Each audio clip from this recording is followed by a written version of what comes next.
My Daughter, My Wife, Episode 4. Some days before the day Chidi appeared on Andy's doorstep, Andy had been caught in a traffic jam that seemed intentionally tailored to keep him from getting to work on time.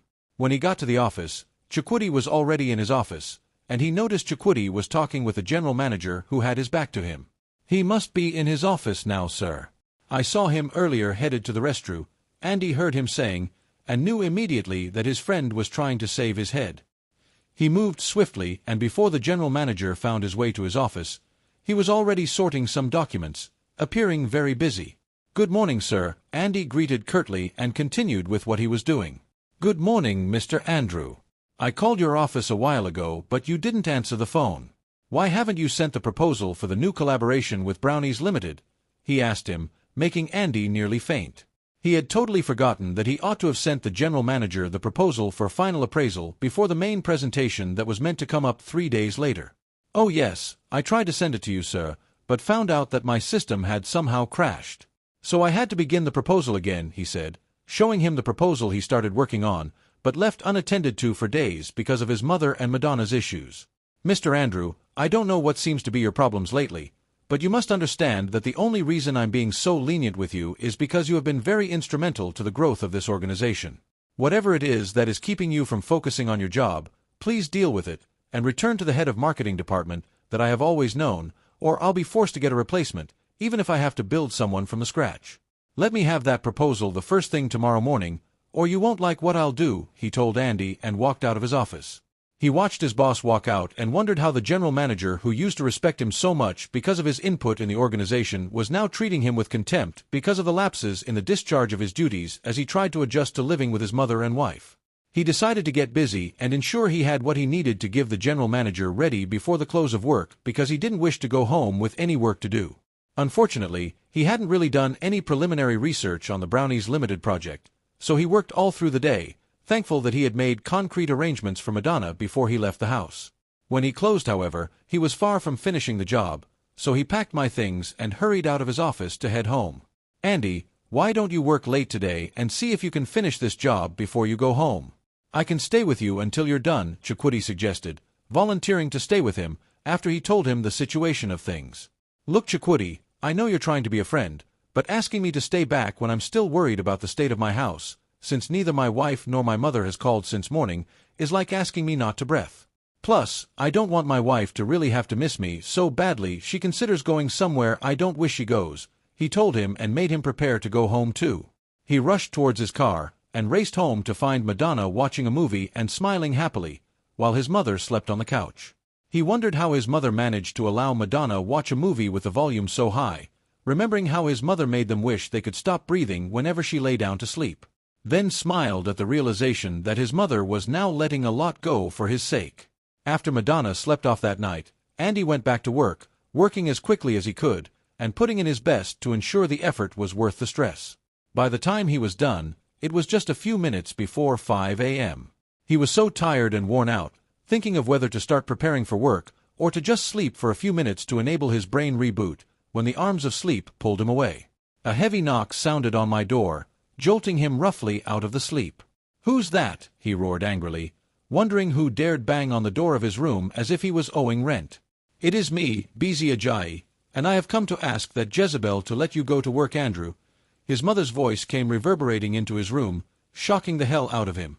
"Good morning, Mama," he greeted swiftly, feeling like she could suddenly stretch her hands through the door like Elastic Girl from The Incredible and give him a tight slap for screaming at her.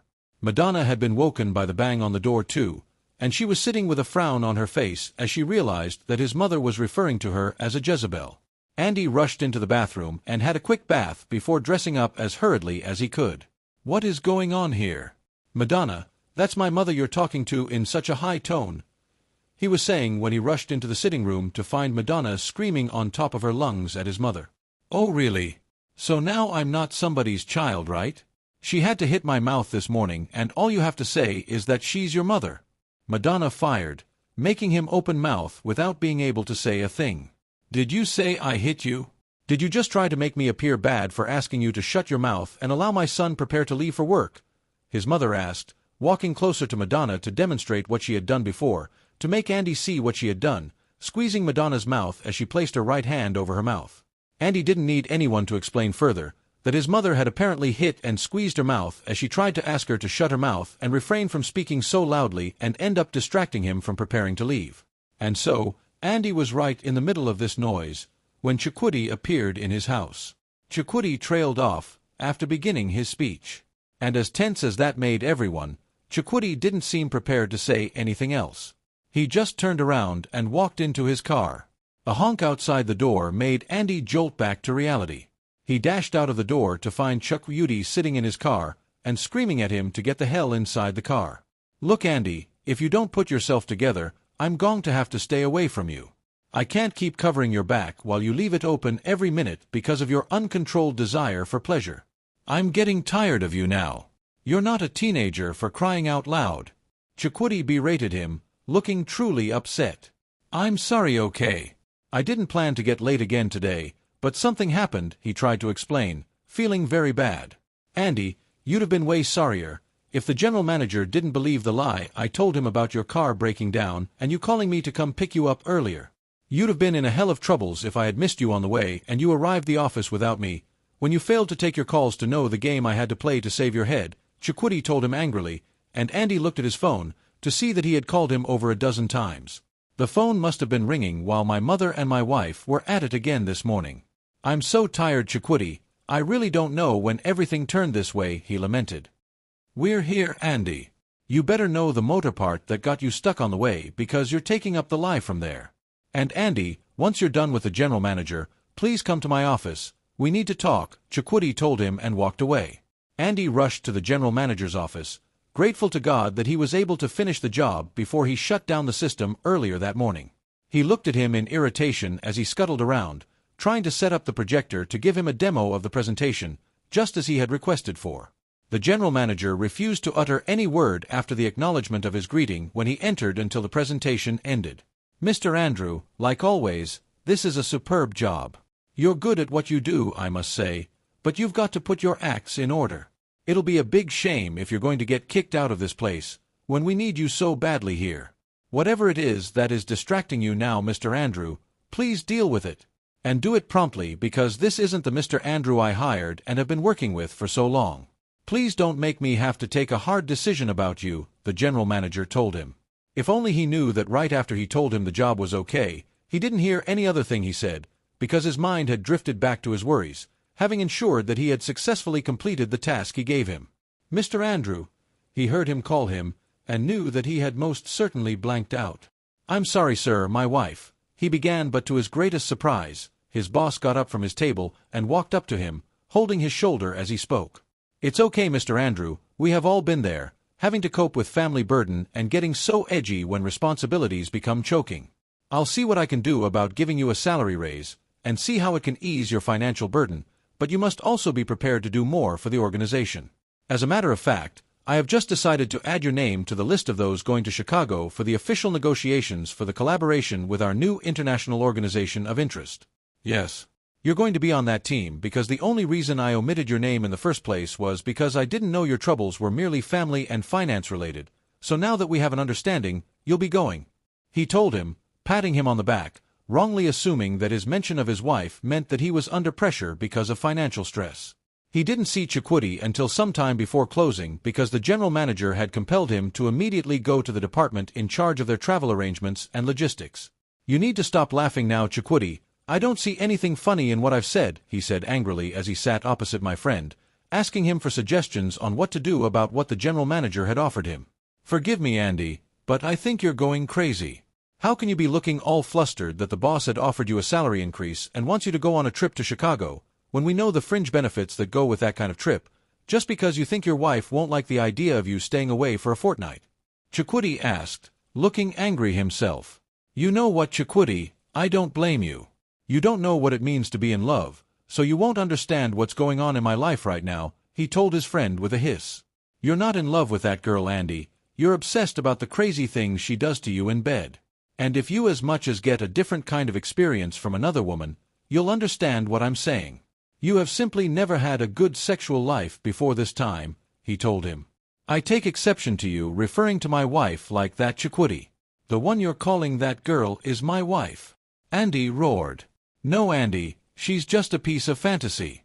A wife won't be calling her husband endlessly during work hours and sending numerous messages to demand for sex when she damn well knows he should be working, Chidi told him, showing him his phone, with messages displaying on the screen. Andy went berserk immediately, feeling like kicking Chidi to death. How could he have taken my phone and made me feel I forgot it at home? So Madonna had been calling me since? Who knows what may have happened at home, he thought as he rushed out of his office and found his way home since he didn't drive to work. Please tell the general manager that I had to go for my car because it's obstructing traffic, he sent as SMS to his friend on his way home, glad that it was only a few minutes before official closing time. Madonna, what is the problem? Why are you covering yourself with this thick duvet by this time of the day? Are you okay? Do you feel sick? He asked Madonna as soon as he got home and rushed straight into his bedroom to find her totally covered under the duvet.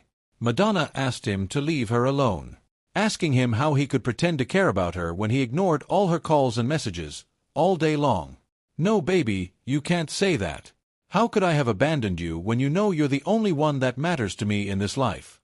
I went to work and had a very busy day, but as soon as I could, I ran home, but not before I got you your favorite. See? I got all these for you, he told her, lifting up the bag containing her usual choice junks and got her forcing herself to hold her smile back.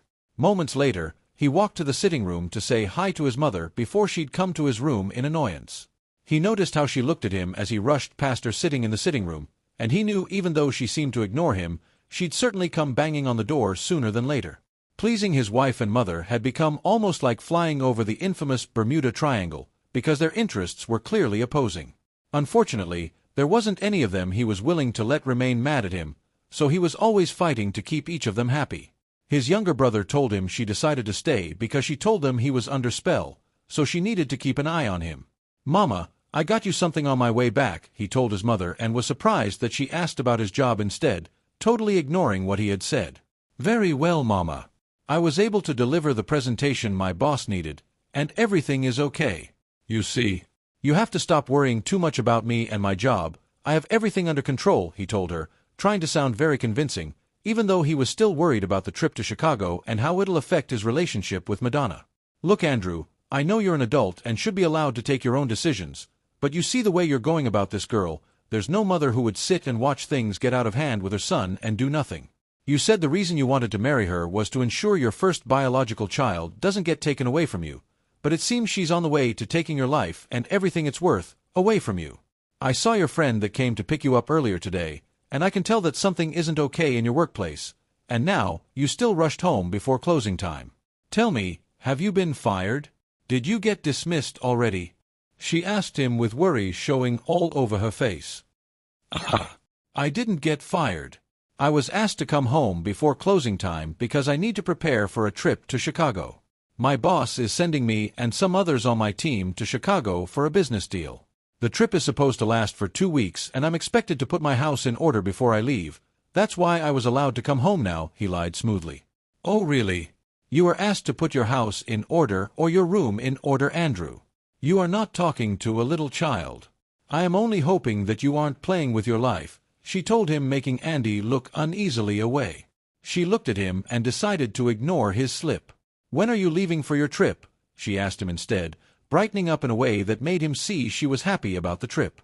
The news of his planned trip kinda brought peace to his house, because his mother had miraculously chosen to ignore whatever Madonna did, and Chidi, his friend, had now taken it upon himself to always come to pick him up in the morning, so he didn't have any issues with his boss again.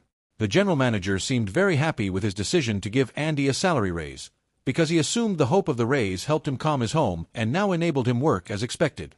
His days began to run smoothly and peacefully, and before he knew it, the day for departure had come and Madonna was crying as if she just lost her husband.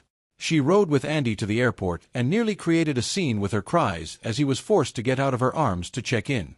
Chidi had offered to drive him to the airport, and even though his mother had insisted that Madonna stayed at home, she insisted on accompanying Andy to the airport and Chidi agreed it was okay, promising to return her home after dropping him off. I'll be back before you know it, Madonna. I'll be in touch every second of the day, and I'll make sure that my friend Chidi delivers your usual every day, he promised her as he walked away, almost crying himself.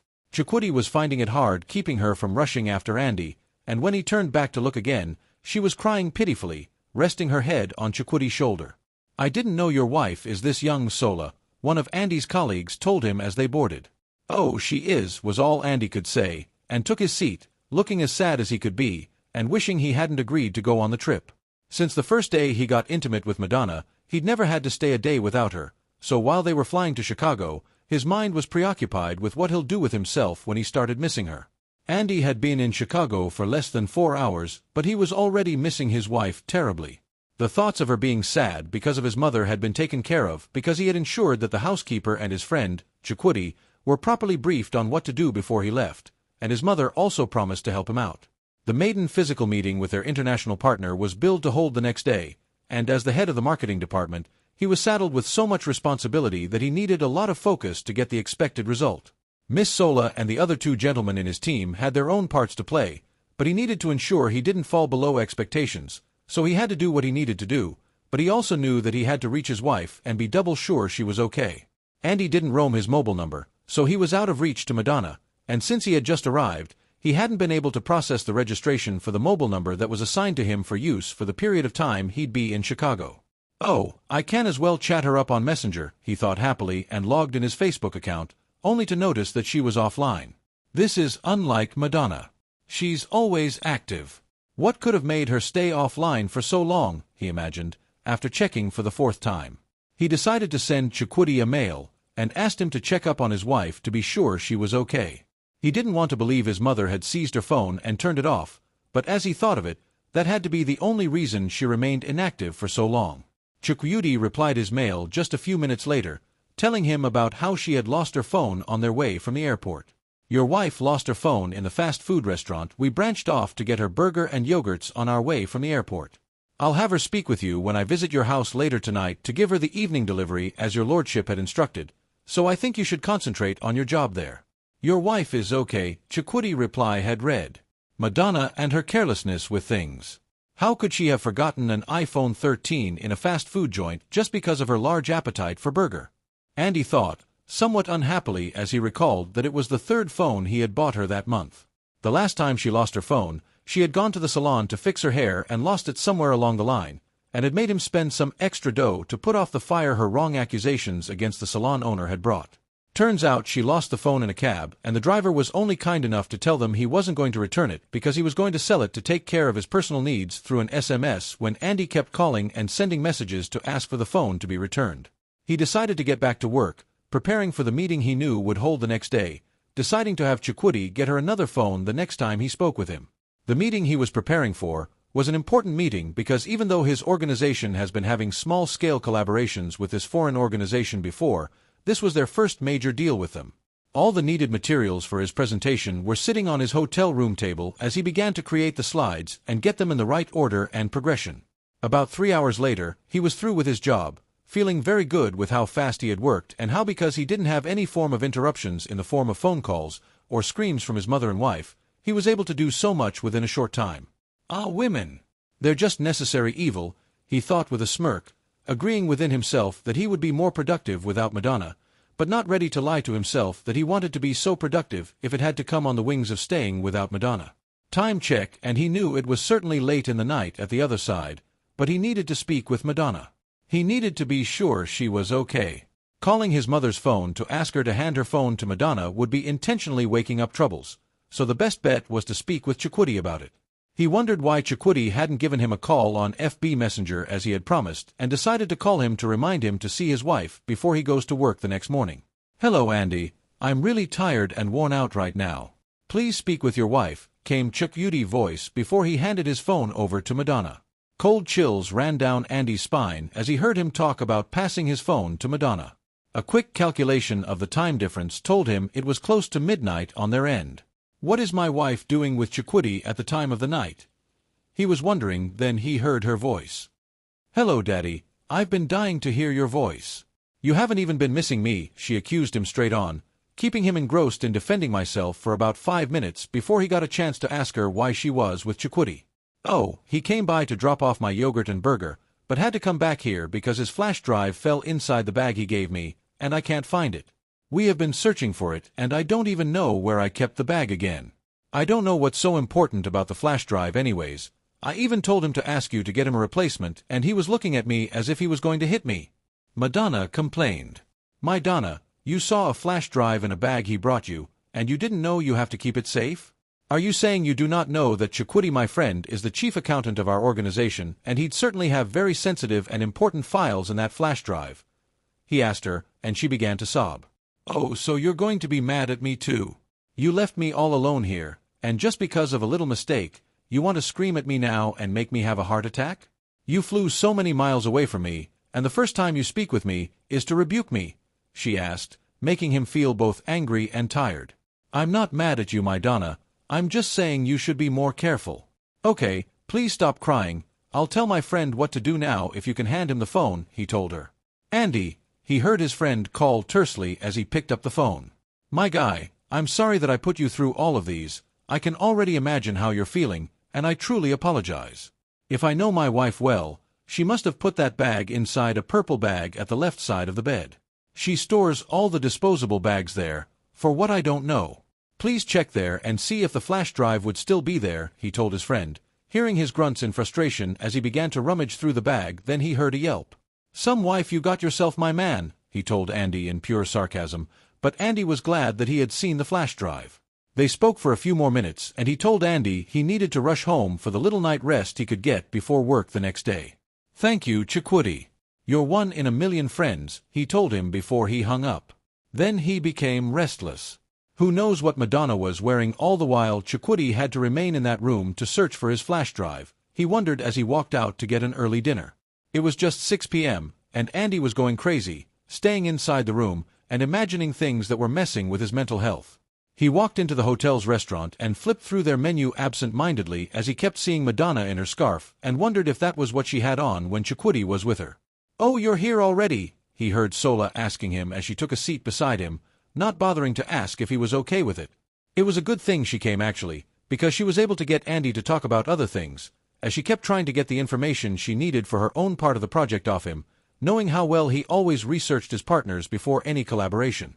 They talked about this and that while they ate, and he noticed she wasn't willing to let him go even after they left the hotel restaurant. Her room was just next to Andy's, and she had wanted to come in to see the types of graphs he used for his slides and get a cue on what to do with hers, but he didn't like the idea. "How about I send you a mail with all you want and see if it'll help you better? That must be the best thing to do in the circumstance because you will have something to refer to as you work on," he told her, politely turning her down. "Thank you very much, Mr. Andrew. I never imagined you'd be kind enough to go through so much stress to help me out," she quipped happily, looking genuinely pleased that he was going to mail her the materials she needed. She gave him a side hug and swayed into her room. Back in Nigeria, Chidi was thinking about his friend and how he seemed too lost on the wrong path to realize that Madonna was nothing but a distraction to his life. Andy was way different when he was married to Stella, Madonna's mother, and one could almost conclude that he didn't like women, because he was just the kind of workaholic that only go home because his bones were sore from working. For what it's worth, Chidi tried so hard to ensure his friend didn't have to lose his job because he knew the Madonna on bed would become Ben Johnson the moment he lost their meal ticket, the very source that financed all the luxuries that made her always desire him, and he wasn't ready to bury a friend. When he accepted to help Andy take care of his wife to enable him travel, he didn't know helping a friend look out for his wife was going to be more stressful than babysitting a toddler. From making excessive demands, to carelessly throwing things away, to getting annoyingly careless with her body. Yes, Madonna had been so careless with covering her body since the first day her husband left, and if Chidi didn't know how much she loved Andy, he would have thought she was trying to seduce him, with the way she was moving carelessly about with almost nothing on, as he looked for his flash drive that night. At some point, he had to look away when she walked past him with her full and firm breasts jingling under the very transparent scarf she tied on her chest. He could practically see everything underneath, and if he hadn't been very mad at her for being careless with his flash drive, he would have schooled her about how a married woman should cover up, especially when another man was around her. No wonder Andy couldn't control himself that night. He met her in his drunk state. He cursed under his breath as he walked to the car that night, images of her young and attractive body flashing through his head as he drove. The next morning, he was thinking of whether or not to pass by their house to see how she was doing as his friend had asked him to, because he was beginning to detest her. Yes. Her nonchalance and extravagance was getting him so angry. He wished he had a way of saving his friend the misery of funding her flamboyant and annoying lifestyle.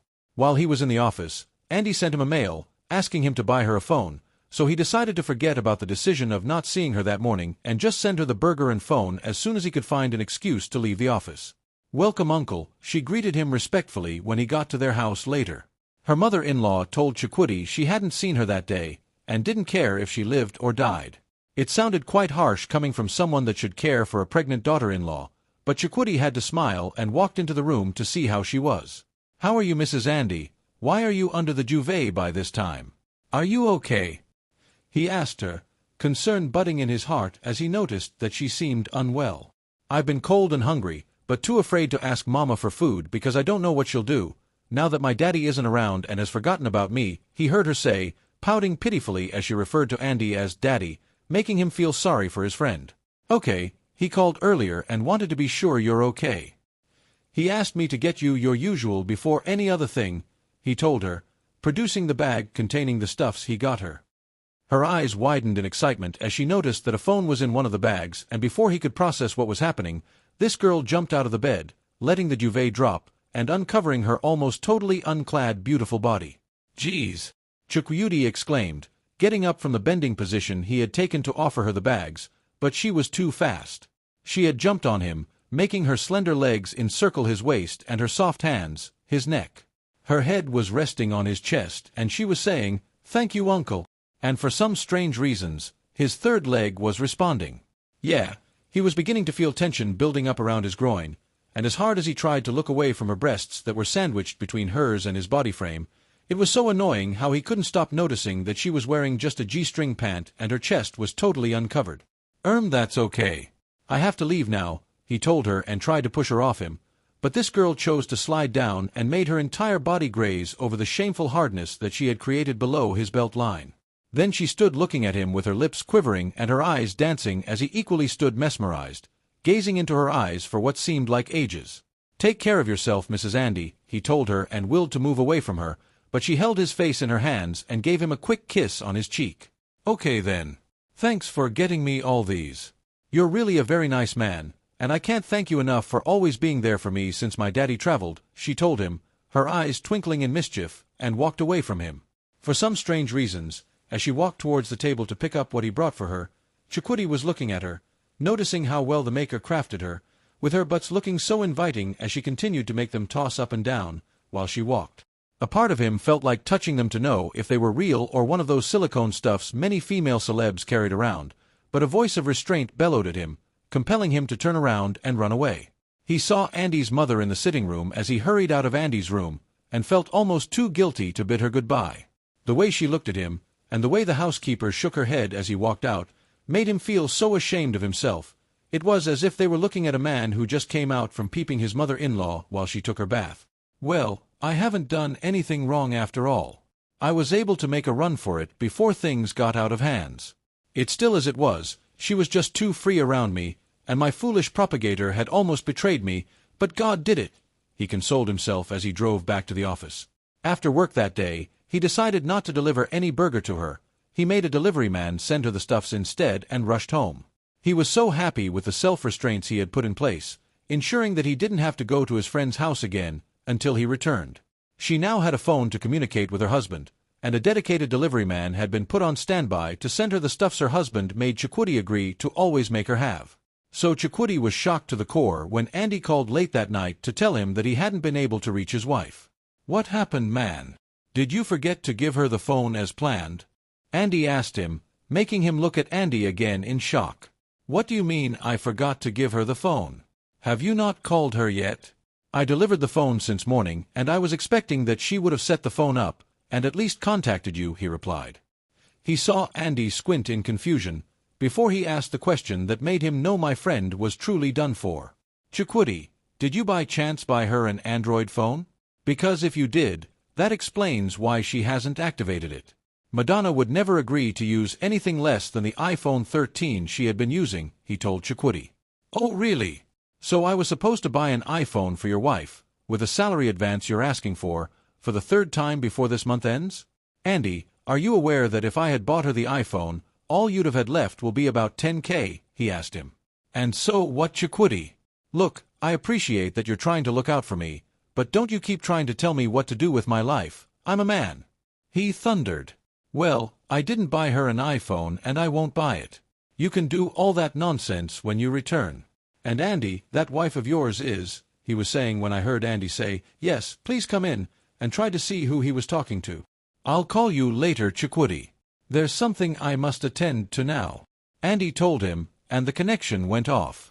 Chidi was so sure he had heard a female voice while he told him he was going to attend to something, and he was dying from the curiosity to know who had made him end their conversation so abruptly. His thoughts went to so many places, but he couldn't tell what exactly had happened, so he only prayed his friend was okay, and went to bed that night. The next morning, he felt so good knowing that he didn't need to visit his friend's place as usual. He had his wife's issue settled, and if she wasn't going to use the phone he bought, it was entirely her problem, not his.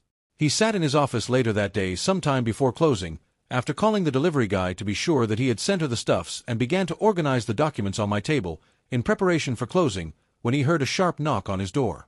The door opened even before he could say anything, and Madonna bounced into his office, wearing an extremely short and tight-fitting skirt with a low-necked blouse. She looked just like a street girl. What is this girl doing in my office looking this embarrassingly naked? What if the boss sees her here and assume I hired a call girl? He thought uncomfortably as he looked at her. Good afternoon, Uncle. I brought back the toy phone you got me yesterday because I can't use it. And then, I'll like to use your phone because I want to speak with my daddy, she told him, sounding as if she bought his phone for him. He looked at her and felt like slapping her, but he knew he had to take all her misbehavior because of his friend. So he told her to follow him because he didn't want his boss seeing her the way she was in his office. He didn't want to go to her house, neither did he want her to go with me to his, as he decided to close for the day, rather than have her put him in troubles, since he decided to drive her to anywhere he can sit and order her a ride. He walked to his car and asked her to make her calls while he drove out. Hello, Daddy. I'm so angry with you. How could you have forgotten me so easily and abandoned me like this? She complained. Oh, baby, you know that's not true. I've been missing you so badly. I wish I can hold you right now, he told her. Ah, Daddy, you're making me so hot now. See, my whole body is flushing red all of a sudden, she said, pulling out her breasts from her blouse to have them face the camera, and Chidi swerved off the road at once. What is wrong with this girl? He wondered as he pulled over and jumped out of the car. His car was now parked in a lonely road, with dusk fast enveloping the earth, all thanks to a crazy girl he got in the car, and he had to stand outside, waiting for her to finish her call with her husband. Chidi will never be able to tell why he did, but when he peeped into the car again, he heard her say, No, I'm here alone. Your crazy friend parked me by the roadside and ran out of the car like he saw a ghost, and her two succulent sisters were now fully outside her blouse, pointing at the camera as she spoke. Chidi's hands went involuntarily down to his groin, pushing it down as if to put the crazy hardness that has built up there away. It didn't go away, and so did his legs not agree to move away from the car as he stood there, watching her while she continued to torture him with all her assets now in full glare as she twerked in front of the camera for her husband. By the time she finally finished her video call with Andy, Chidi was as hard as a rock, because apparently he had been watching a rated movie, with the actress being so ruthlessly close. He noticed she was about to hang up, and turned around to look away, only to see how dark everywhere had become. Oh yeah, this crazy girl had been on that damn call for so long, and I didn't notice because my silly propagator told me to keep watching. He was chastising himself, not knowing when she actually stepped out of the car because his mind had journeyed to faraway places. When he came back to his senses, Madonna was already standing in front of him, and pulling his hands to her sacred melons that she still left out of her blouse. Please, Uncle, I'm dying, she told him, driving him nuts with the way she was slurring. Stop this at once, he barked, but she made his hand squeeze the sacred melons, as she pushed herself up in an attempt to kiss him. Forgive me, Lord, this is too much for me, he muttered, and was at the verge of losing his senses when his phone began to ring again. Andy was calling. Of course, he'd like to call to be sure Chidi wasn't seeing his wife's entire body as she video called him. Please don't answer it. Help me, I've never had to stay without him for so long, and I don't want to do it without anyone that can give him problems later. You care about him so much, and I know you won't want his unhappiness, so I'm believing you won't want me to run to someone who'd keep coming back for me, and take his happiness away. Please do it for me and for my daddy. I'm so hot already, she told him, pulling his left hand until he realized where she was taking it to, and forced his hand out of hers. Please, Chidi, help me watch over my wife. I'm so afraid that she could get deceived and taken advantage of by someone else, while I'm away. I don't know what I'll do if someone touches this girl, he recalled Andy telling him before he left. You're possessed, Madonna. Something is definitely not right somewhere, and I'm thinking everything about you is just to ruin my friend. How can a supposedly pregnant wife, who my friend gets so crazy about, want me to sleep with her, barely 1 week after her husband traveled? He asked her. Get mad at me, uncle. Scream at me, but please you can do all that screaming while this hard and desirable big daddy jumps in and out of me. Please, uncle, take me, she said, grabbing his shamelessly throbbing hardness. Stay away from me, and remain in your house until your husband returns, or I'll tell him everything you have just done. He told her right after he had, with all the willpower in him, pulled away from her, before he dragged her into the car and drove her to her house. She kept looking at him in fright, and trying to speak, only to shut her mouth with the fierce look Chidi kept giving her as he drove. He dropped her in her house and reiterated his warning before he drove away, feeling so good with himself that he was able to walk so close to hell and successfully walked right out of it. In Chicago, Andy was having troubles keeping himself under control, for some days now because of Miss Sola, who was becoming too close for comfort. She has been distracting him so much without knowing it, and without warning, he was getting drawn to her.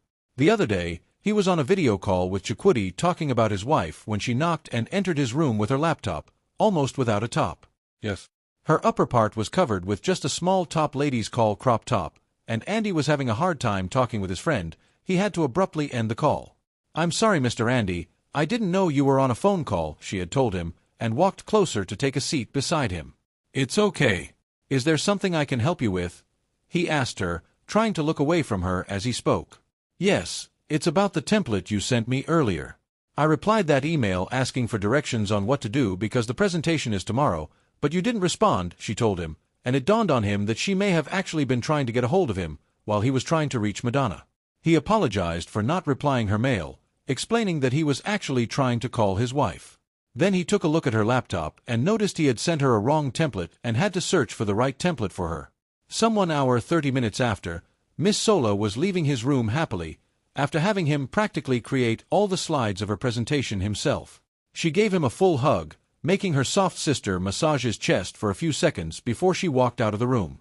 Andy stood there looking at her, and imagining how those soft sisters of hers would feel on his bare chest, and his mind went to my wife immediately.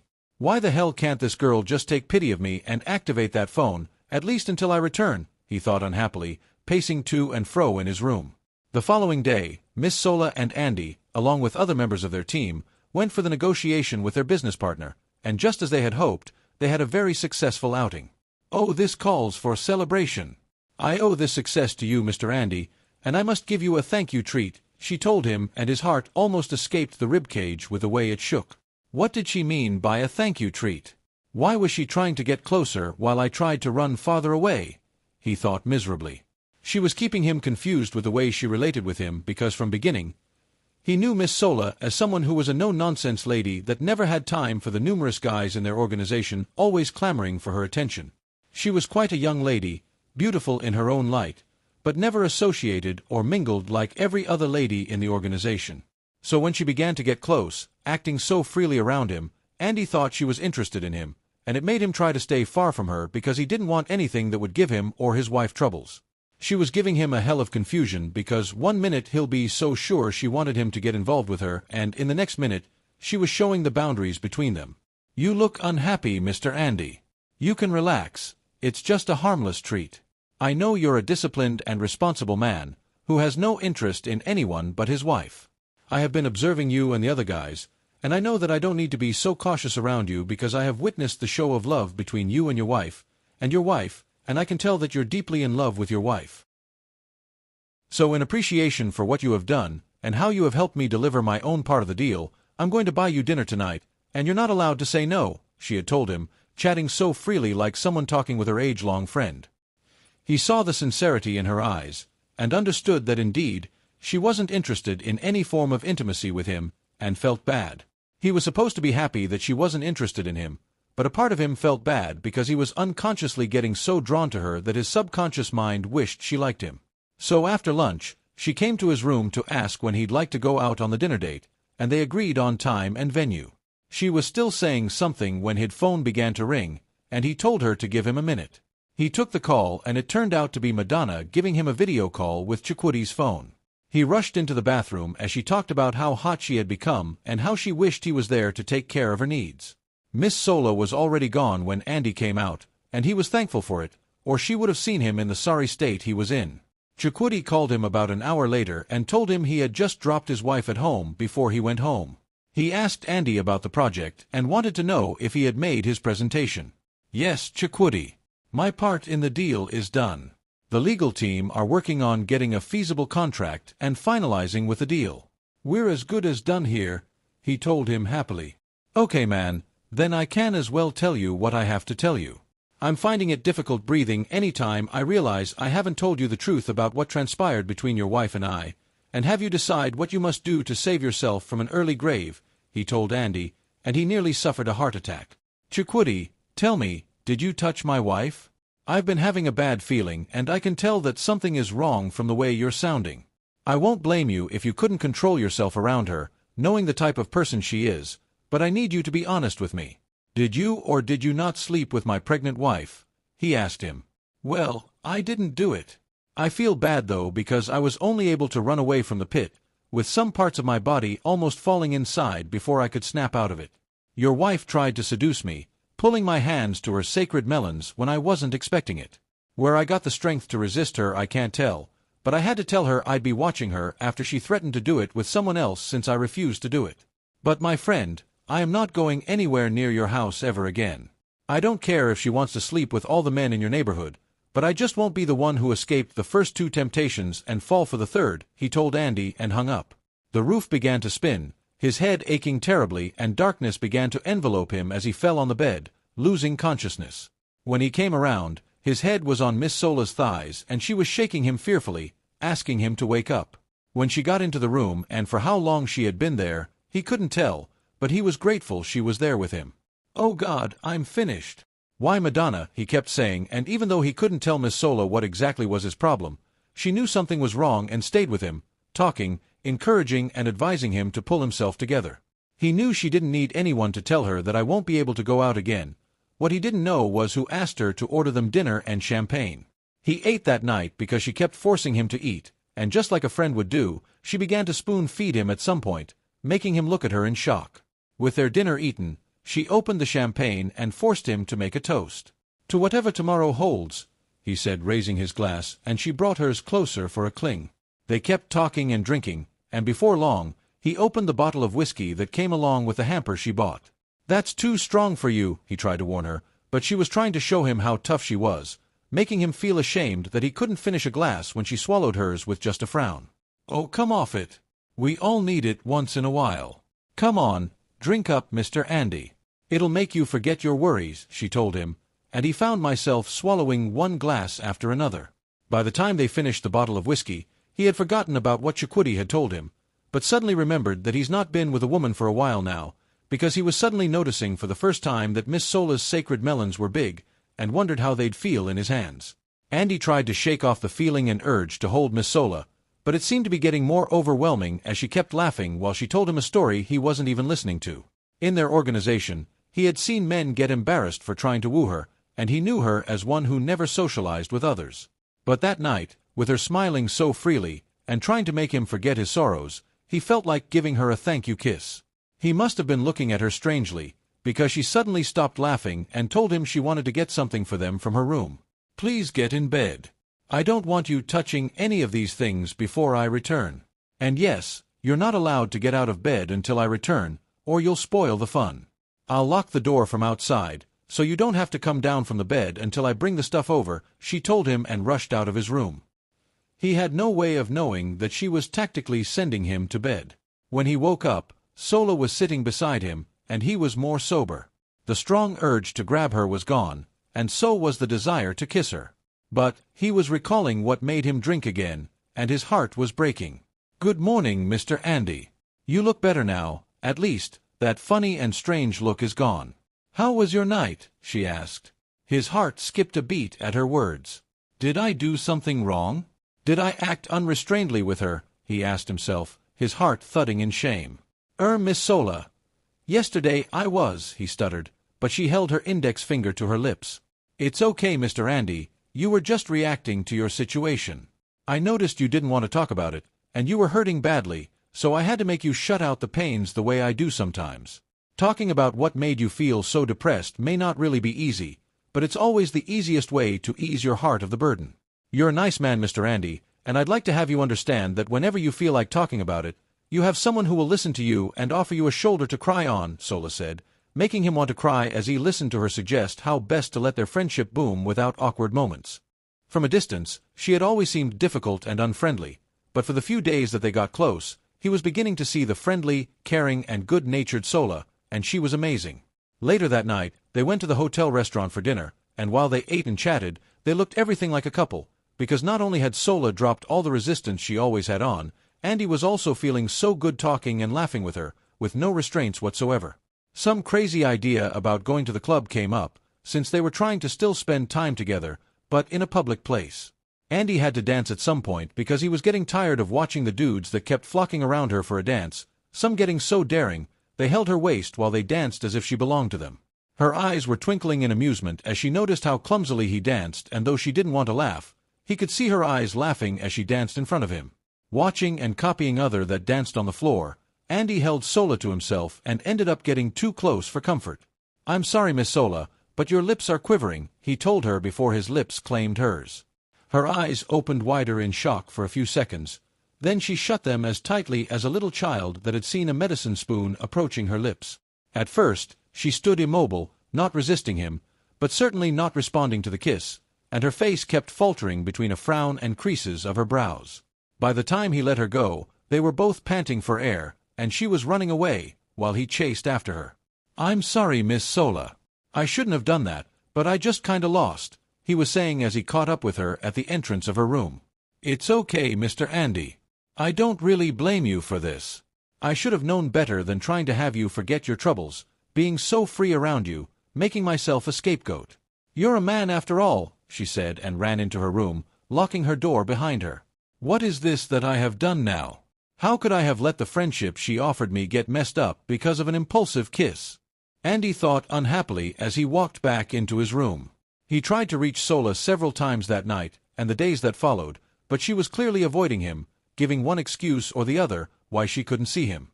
"Please, Sola, whatever it is, you'll have to come out or I'll remain outside your door today.